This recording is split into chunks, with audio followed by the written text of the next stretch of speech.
Hi guys, I recently made this authentic Mexican creamy guacamole and it really was so much better than anything you buy. It's really good with just some lightly salted tortilla chips to dip into, but also amazing in tacos. Here I put some in chili marinated pork tacos and it was really incredible. So start off with a red onion, peel it, cut it in half and dice up half of it really small before you add it to a pestle and mortar. Next, take one fresh green chili and de-seed it if you like. I did because I can't really handle the heat. Then chop it up small and add it to the pestle and mortar too.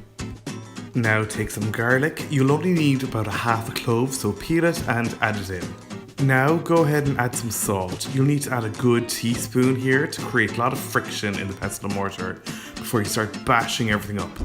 Now just bash it all up until it kind of forms a little bit of a watery, chunky paste. Next, I took 3 avocados because 2 of them were pretty small, but if you have kind of standard sized ones, 2 will do.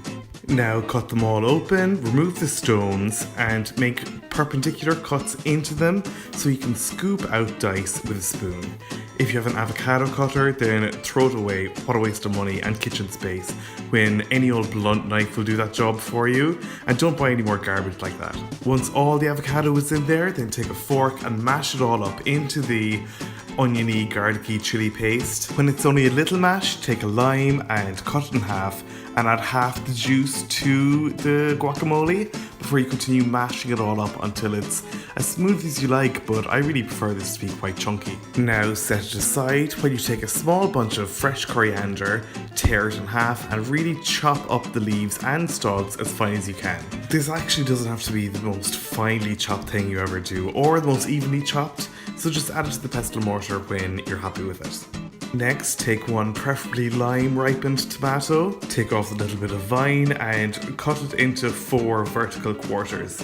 Then take each quarter and stick your thumb between the outer layer and the watery, fleshy seeds, tear them off and discard. When you're left with the most flavoursome outermost part of the tomato, just dice them up really small as you can before adding them to the pestle and mortar as well. Now season with a really good, generous grinding of freshly ground black pepper. Now mix it all up. Try not to break up any of the chunks inside there, but just make sure that the tomato and coriander are evenly dispersed throughout the guacamole. People say that you need to make the guacamole right before you serve it, otherwise it will go black, but I find that if you take a sheet of cling film and press it into the top of the guacamole, making sure there's no air between the cling and the guac, it'll keep from browning. Now you can serve it in the pestle and mortar as is if you like, especially if you have one of those really cool molcajetes like they have in Mexico made out of lava rock, but I don't, so I'm just going to transfer this into a serving bowl, which I think looks a lot better. You can see how thick and creamy that is now, but what you can't see is just how good it tastes. I then flattened it all out just a little bit with a spatula to make it look more inviting before I transferred it to a serving board. Next to another bowl that I filled with lightly salted corn tortillas. Finally, I gave the guac just a tiny little sprinkling of sweet pimenton for garnish, but you could also use smoked paprika if you prefer. I hope you try this recipe yourself, guys. This really is one where it's just as easy as it looks in the video.